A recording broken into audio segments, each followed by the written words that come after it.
Wait until she turned 18.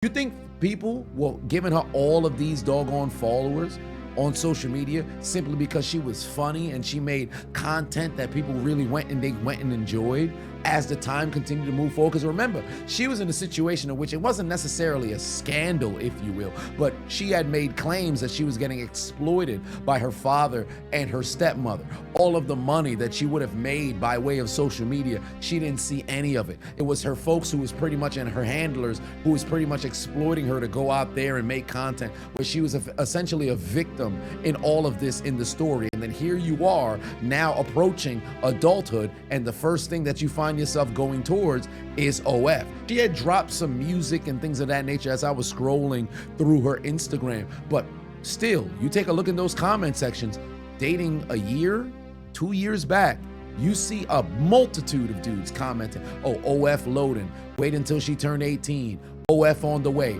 Albeit you could sit over here and be joking, but you got to think about what psychologically you're putting into these little girls' minds, because I've said time and time again, it's kind of crazy to think that the first thing that goes through shorty's minds is the moment you turn 18, hey, you know what? I'm going to go ahead and go and launch this account.